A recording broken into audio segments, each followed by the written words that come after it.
Matapos ang pagkamatay ni Momose na gumulat sa lahat at ang nakakaalarmang pagkahimatay ni Kurapika, ngayon na i-review na natin ang chapter 369 o ang episode 30 ng ating Dark Continent series. Sa wakas, masasaksiyan na natin sa kung paano nga ba makakapagpatuloy rito si Kurapika sa kanyang misyon ngayong sobrang tindi na ng mga side effect ng kanyang pag-maintain sa Emperor Time. Also, malalaman din natin kung sino-sino nga ba ang mga ipinadala ng mga prinsipe para umattend sa Nenclass ni Kurapika, na kung saan ay makikita rin natin dito ang isa sa pinaka-misteryosong karakter sa buong serye. Yan at marami pang ibang matitinding eksena ang ating matutunghayan sa videong to. Kaya may this is Mr. Meken at tubag na natin patagalin pa. Let's go!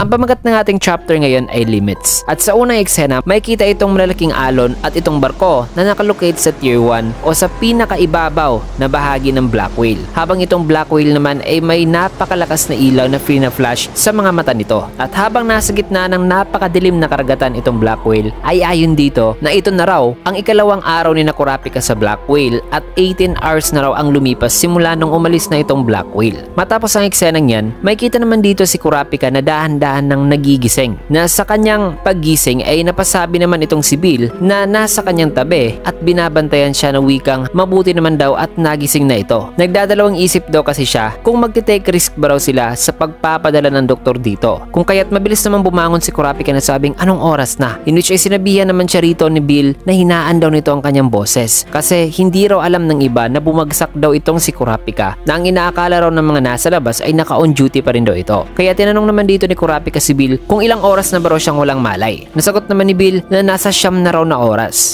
Bagay na iginasurpresa naman ni Kurapika dahil ganun daw pala katagal na wala siyang malay. Na kagad namang tinanong ni Kurapika si Bill kung kamusta naman daw ang Reyna. Natugon naman ni Bill na nahimatay daw ang Reyna sa oras ng pagkahimatay rin ni Kurapika. Na sa paglingon naman ni Kurapika ay may kita na tulog pa nga itong Reyna. Pero ang mas napagulat talaga sa kanya dito ay ang stealth dolphin nito mga kaibigan ay naka-activate pa rin sa kabila ng pagkakahimatay nilang dalawa ni Oito. Dahilan na mas lalong lumalakas tuloy ang tibok ng puso ngayon ni Kurapika na nagkakaroon siya rito ng palpitations. Na sa kanyang isipan ay wika pa niya na 12 oras. 12 oras na pala raw na naka-activate ang kanyang Emperor Time. Na kung ika-calculate ito sa lifespan na maaaring nakuha kay Kurapika ay ang 12 hours ay equivalent na sa 5 years. So 5 years na ang nakuha sa lifespan ni Kurapika. Matapos yan ay nagising na rin dito ang Reyna at hinahanap naman ngayon si Wobble, na sabi naman ni Shimano na nasa tabi lang daw nito ang bata. Nagsalita naman dito si Bill sa kanya na oobserbahan na ayon sa kanya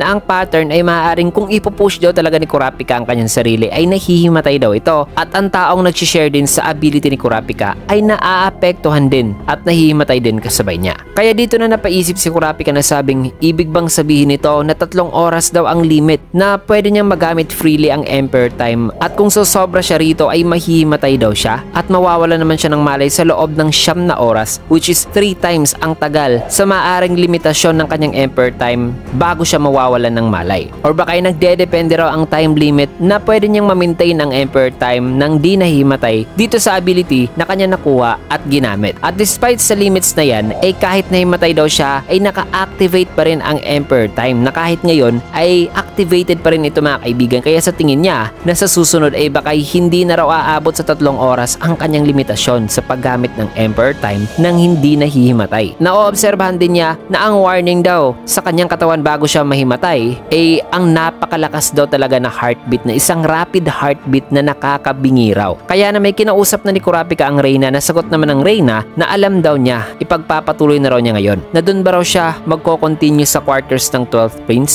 in which ay sagot naman ni Kurapika na hindi raw yan. Tungkol daw ito sa kanyang ability na mahirap raw pala itong i-handle sa inaakala niya, na ito raw ang rason sa kung bakit napapunta raw sa deep sleep itong Reyna. Kaya ay iibahin na lang daw nila ang pagkakasunod-sunod ng rooms na kanilang iimbestigahan, na ngayon ay uunahin na lang daw muna nila ang room 10-4, which is ang room ng 4th Prince na si Cherednik. Pero tanong naman dito ni Oito na parang wala raw sa kondisyon ng mukha ngayon ni Kurapika, na ayos lang ba raw ito. Tugon naman ni Kurapika na honestly hindi raw niya alam. Kaya once na makapagbigay na raw siya ng signal ay dapat na utusan daw ni Oito ang Dolphin na i-deactivate na ito. Nang masabi yan ni Kurapika ay tumahimik naman ng saglit itong Reyna na maya-maya pa'y nagprepara na siya sa pag-i-investigate sa room ni Cherednik. Subalit bigla namang nagtanong itong si Oito mga kaibigan na sabing ang pagpa-priority ba raw sa room ng 4th Prince ay para ba raw sa kapakanan nitong si Kurapika? Kasi alam naman natin mga kaibigan kung ano talaga ang tunay na misyon ni Kurapika rito. Kaya nagdadalawang isip nga nitong si Oito na bakay para sa kapakanan lang ni Kurapika ang kanyang pag-priority sa 4th Prince. Kaya ang tanong na yan ay nagpasurpresa naman kina Kurapika, in which ay nagpaliwanag naman dito si Kurapika na sabing hindi raw. May mga strategic reasons daw siya sa likod niyan. Na ayon pa sa kanya na ang sundalo raw kasi ng 1st Prince ay maaring puro raw mga non-users. Kaya masabi niya na hindi raw hihintulutan talaga ng mga to na makapasok ang kahit isang langgam lang mga kaibigan sa kanilang room. Kasi inaakala niya noon na kung walang time limit ang kanyang paggamit ng Emperor Time ay panghuli raw talaga niyang i-infiltrate ang room ng 1st Prince gamit ang ipis para testingin kung gaano raw talaga kahigpit ang kanilang seguridad. Dagdag pa ni Kurapika na sa parte naman daw ng 2nd Prince na si Camila ay sa tingin niya na ang mga guards din ito ay marunong ding gumamit ng Nen na siyang dahilan sa kung bakit hindi raw ito nagpadala ng kanyang mga guards para sa kanyang gagawing Nen class. Na dinecline pa nga raw nila ang kanilang offer na pwede itong magpunta dito sa room ni Wobble, na isang offer na magbibigay sana ng opportunity sa 2nd Prince na malaman at ma-survey itong kanilang area. Kasi sa tingin ni Kurapika na maaring may Nen user daw among the guards ng 2nd Prince na may kakayahan na ma-survey ang kanilang lugar o ang isang lugar. At pwede rin daw na ang rason sa kung bakit wala talagang pinapuntang guard si Camila ay dahil nandirito na si Slaka, which is isang guard naman na nagtatrabaho o affiliated sa Reynang Duazul na ina naman ni Camila. O baka sadyang si Camila lang daw talaga ang nag-decide sa lahat na wala siyang papupuntahin. Inulit siya nagsalita naman si Shimano na ang mga insights daw na yan ni Kurapika ay tama raw. Kasi ang hari lang daw ang nakakapagbigay ng opinion kay Camila. Which is tama nga naman kasi alam naman natin na may sense of superiority talaga itong si Camila. Na ang ama lang nito ang kanyang pinapakinggan. Kaya dagdag pa rito ni Kurapika na sa parte naman daw ng 3rd Prince ay naisipan niyang hindi raw muna nila i-survey ang room nito since na may connection naman daw talaga sila kay Prince Zhonglei. Kaya ang kailangan nilang i-priority dito ay ang 4th Prince Cherednik na wala raw talaga silang kahit na anong mga impormasyon sa prinsipeng to.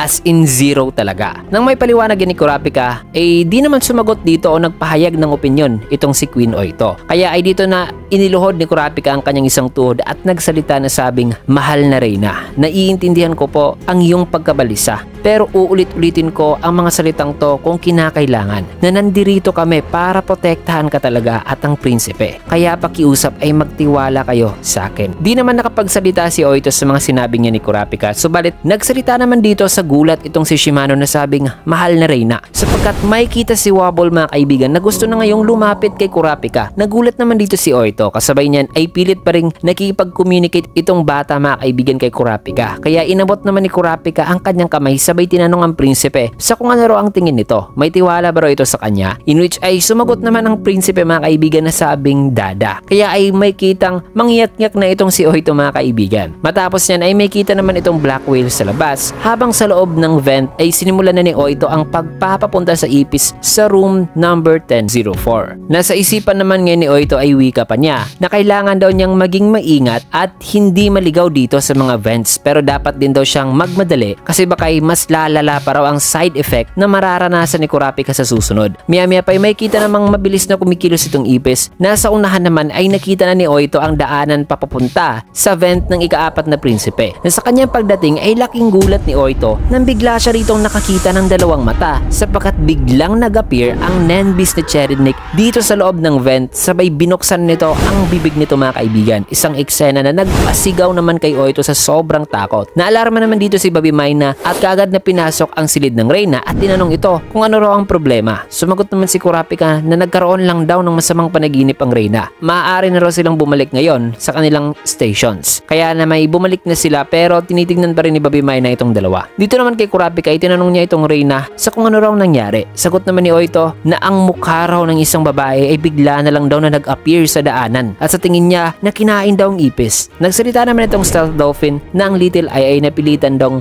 ma-deactivate Kaya ay nagsalita naman si Oito na ayon daw sa nilalang na nasa kanyang tabi ay ang ability ay na-deactivate na raw. Kaya ay sinabihan na ni Kurapika si Oito na sabihan mo na ang Stealth Dolphin na i-deactivate ng sarili nito. Nakagad naman ginawa ni Oito. So dito na mga kaibigan, nag-stop na ang pag-activate ni Kurapika ng kanyang Emperor Time. Habang sa isipan naman ni Kurapika ay wika pa niya na 9 na oras daw. 9 na naka-activate ang kanyang Emperor Time na wala siyang malay na nasayang lang. Dadag pa niya na for security reasons ay hindi raw pinapadaanan ang kahit sa mga area na to mga kaibigan na bakay ang Nenbis daw ng Fourth Prince ang may gawa nito. Maya pa'y bigla namang nakaramdam ng bigat si Kurapika na muntikan na nga siyang bumagsak dito. Kaya sa isipan niya ay sabi pa niya na ang akala raw niya ay ang epekto sa kanyang katawan gamit ang kanyang ability ay gagaan sa pamamagitan ng pagsaset niya ng additional na mga limitasyon. Pero hindi rin pala mga kaibigan. Kaya sabi pa rito ni Kurapika na kailangan daw niyang maging maingat o maging mas maingat. Kasi ang kahit maliit daw na pagkakamali ay tsak na magdudulot daw talaga ng fatal na epekto sa kanya. Kasi ang kanyang ability ay para raw isang toxic na double-edged sword. Matapos niyan ay tumayo naman ang Reyna at humingi ito ng tawad o paumanhin kay Kurapika dahil nagalit daw ito noon. Nasagot naman ni Kurapika na okay lang daw. Wala rong problema sa kanya. Siya pa nga raw ang dapat na magpasalamat sa Reyna kasi sinunod pa rin daw ng Reyna ang kanyang napaka-reckless na request. Bigla namang napaisip dito ang Reyna na ipinagtataka naman ngayon ni Kurapika. Kaya nagsalita naman dito si Oito na kung pwede, pwede ba rin daw siyang turuan din itong si Kurapika ng Nen. Kasi sinabi raw noon ni Kurapika sa kanya na ang pagkakaroon daw ng dagdag kaalaman ay magpapataas daw talaga sa chances of survival. Kaya sa tingin niya na ang pagkakaroon ng kakayahan na makita ang mundo ng Nen ay magbibigay raw talaga ng malaking difference sa usapang survival. Kaya gusto niya raw talagang malaman ang iba pang mga possibility para na rin mismo kay Prince Wobble. Subalit humingi lang dito ng paumanhin si Kurapika na tanong naman ni Oito na nalulungkot na bakit daw na dahil ba raw sa laki ng risk na kaakibat nitong paggamit ng Nen para matutunan ito. Tugon naman ni Kurapika na hindi raw yan. Humihingi raw siya ng paumanhin dahil sa nakuha na raw niya ang consent ni Oito para matuto ng Nen. Way back pa. Natanong naman ni Oito na paliwanag naman ni Kurapika na since ang kanya rong ability ay pumipilit sa isang tao, ang ability na yan ay may side effect raw na ang paggamit daw sa kanyang ability sa isang non-Nen user ay magfo-force daw sa taong ito na ma-awaken ang kanyang abilities. Kaya tanong naman ni Oito na kung ganon, sagot naman ni Kurapika na opo, tama ka. Mahal na Reyna, kaya mo na ngayong gumamit ng Nen. Bagay na nagpagulat naman kay Oito. Sa sumunod naman na eksena, sa second day na mga kaibigan, 9 AM, dito na sa room 1014 na kina Wobble, finally may kita na dito mga kaibigan na dumating na ang lahat ng guards na sasali sa Nen class ni Kurapika. Nakasunod niyan ay dito na ipinakilala ang lahat ng bagong guards. Una, itong si Belirainte, isang hunter na guard ng 13th Prince Marayam. Kasama rin ang guard din ng 13th Prince na si Barijen na nagtatrabaho naman sa Reynang Sivante na ina ni Marayam. May kita naman dito na inutusan ng Reynang Sivante si Belirainte na mag-report daw sa kanya kung nagtuturo raw talaga ng Nen correctly itong guard ni Wobble na dapat ay i-report daw ni Belirainte ang detail dito sa kanya sa intimate daw na pamamaraan na ngayon iniisip naman ni Belirainte ang salitang intimate na sinabi ng Reyna sa kanya. Dito naman kay Barijen ay sinabihan naman siya ni Sivante na ang mission nito ay matutunan talaga ang Nen sa ibinigay na time limit. Napangiti naman dito si Barijen habang inaalala ang sinabi sa kanya ng Reyna sapagkat pinili raw siya ng Reyna kesa sa taong nagngangalang Virgie. Kaya ay hindi raw niya palalampasin talaga ang pagkakataong to. Kasunod niya na ipinadala naman ng 11th Prince Fujitsu ang kanyang dalawang servant na mga non-combatant na sina Lashulus at Ilyardia na ngayon parehong nagtataka sa kung bakit daw nandirito sila ngayon. Habang ang 10th Prince naman na si Kacho ay nagpadala rin ng kanyang dalawang servant o katulong ng mga non-combatants na sina Yuri at Lobbery na ngayon magkaparehong natutuwa dahil nakalayo na raw sila sa masungit na prinsipeng Kacho. Matapos yan ay ipinakita naman ang isang flashback ng mga guards ni Hulkenberg na parehong may mga misteryosong balahibo ng ibon na nakalagay sa kanilang mga kamay. Kaya ay sinabihan na ni Hulkenberg ang kanyang dalawang guards na ipinadala kay Kurapika na sabing itong balahibo na nasa kanilang kamay ay maaaring kagagawan daw ng Nenbis na nabanggit ng guard ni Prinsipe Wobble noon. Kaya ay kailangan daw nilang alamin kung ano ito at pwede rin naman daw i-disclose pa nila ang impormasyon mga kaibigan patungkol sa kanila o kina Hulkenberg dito kay Kurapika kung sakali man para matutunan daw nila ang lahat na dapat nilang pwedeng matutunan. In which ay dito na ipinakita ang dalawang personal guards ni Hulkenberg na kanyang ipinadala na si Schedule at Yuri Hai. Nasabi dito ni Schedule na sa tingin niya niya na ang balihibong ito ay kagagawan daw ng Nen Beast ng Prinsipe Hulkenberg. At ganoon din daw ang tingin nitong si Yurihei na bakay ito raw ang marka ng resolve na laging sinasabi noon ng prinsipe. Matapos niya na ipinakita naman ang isang guard na ipinadala ng 8th Prince na si Salisali, na ang guard na ito ay ang kapitan naman ng guards ng Reynang Swinko na ang ina ni Salisali. Ang pangalan ng guard ay si Mushaho. Nasabi pa niya rito na nagawa raw ng prinsipe ang Salisali na mapaalis siya. Pero itong kanyang pag-attend dito ay isa raw importanteng misyon na di raw dapat na ipasakamay sa iba. Kasabay niyan ay ang 7 Prince Luzurus naman ay nagpadala ng isang guard na si Satobi. Si Satobi naman ay isa ring captain of guards ng Reynang Dwazul. Nasabi pa rito ni Satobi na ito raw ang perfect opportunity na ma-monitor ang ibang guards at makipag-negotiate. Pero sa tingin niya ay parang minamanipula raw sila na nag-iisang guard lamang. Kaya sa tingin niya ay napakadelikadong tao raw itong guard ni Wobble. Matapos niyan ay pinakita naman dito ang dalawang guards na ipinadala ng 5th Prince na si Tobepa, which is ang kanyang captain of guards na si Maor at ang kanyang personal guard na si Longhee. Inaalala naman nitong dalawang mga kaibigan ang sinabi ni Tobepa sa kanila. Nasabi pala ni Tobepa na kailangan daw niya ang utak o isipan ni Kurapika. Gusto daw niyang maging kakampi ito, ang prinsipe nito o kahit ang iba pa na kailangan nila. Kaya kailangan daw gamitin ni Maor ang 2 weeks time para i-recruit si Kurapika. Nasa parte naman ngayon ni Maor na ang pagpapadala daw ng letter kay Kurapika ay ang pinaka-safe daw na paraan ng pagkipag-negotiate ng patago sa kanya. Nasabi naman ni Longhee na ang pagbibigay raw kasi ng signal gamit ang code ay magpapalagay daw sa kanila sa risk na pwedeng ma-intercept ang kanilang signal na ibibigay kay Kurapika. Kasunod yan ay dito naman sa flashback ni Cherednik ay inutusan niya ang kanyang ipinadalang guards na kung di raw nila matutunan ang Nen after 2 weeks ay patayin daw nila ang lahat ng tao rito. Makikita naman ang dalawang personal guards na ipinadala ni Cherednik na sina Myuhan at Danjin. Na dito ay sinabihan ni Danjin si Myuhan na ngayon na excite na dapat ay wag daw itong umiwas sa pag-learn ng Nen on purpose. Matapos niyan ay sa isang flashback naman nitong 3rd Prince ay sinabihan naman niya ang kanyang ipinadalang personal guard na si Kurapika raw ang kanilang susi para makaabante sa hinaharap, na dapat ay obserbahan daw nito at bigyan daw ng atensyon ang mga taong makakasalamuha ni Kurapika. May kita naman itong si 10th Tori na ang personal guard na ipinadala pala ni Prince Zhanglei. Nasabi pa nito sa kanyang isipan na dapat daw siyang maging maingat talaga sa mga guards na ipinadala ng 1st Prince, 4th Prince at 5th Prince.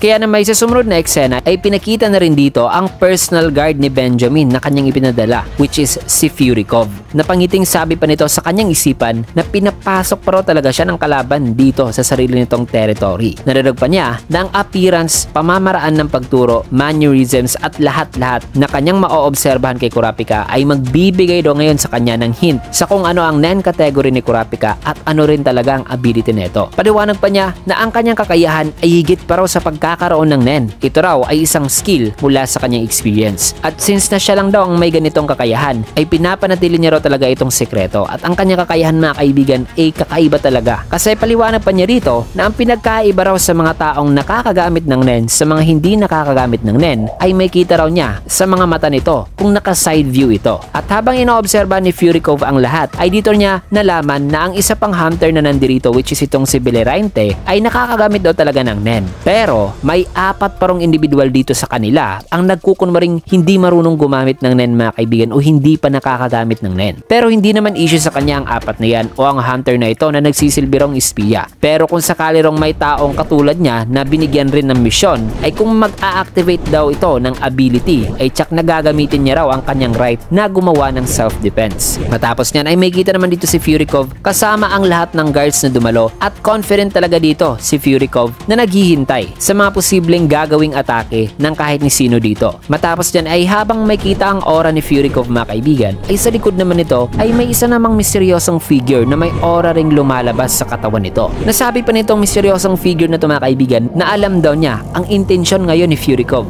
Base raw sa napaka-obvious daw talaga kung tignan na aura na lumalabas nito. Na kahit hindi pa nga raw niya nakikita ang mukha nito ay alam na alam niya raw kung ano ang balak nitong si Furikov. At matapos yun, mga kaibigan, ay ipinakita na itong misteryosong figure na parang isang babaeng nakamaskara na ngayon tinapos ang kanyang salita na sabing i-activate na raw niya ang silent majority. So sino kaya ang misteryosong taong to na biglang nakapasok dito sa loob ng di na malaya ng lahat, mga kaibigan? Kasi itong si Furikov na may pambihirang perception at senses ay hindi talaga na sense ang taong to, so napaka-mysterious talaga nito. So sino kaya ito, mga kaibigan, at ano kaya ang balak na gagawin nito dito sa loob? Well, yan Yan, at marami pang napakatinding eksena ang ating masasaksiyan sa susunod sapagkat malalaman na natin ang first day ng pagtuturo ni Kurapika ng Nen at ang gagawin nitong misteryosong taong to. Kasi dito muna natin tatapusin ang video sa last panel na ito. Kaya naman kung nagustuhan niyo ang ating video, can get a like, comment, follow, subscribe na rin for more videos like this. Maraming salamat, pero bago muna natin tatapusin yung video ay shoutout sessions muna tayo.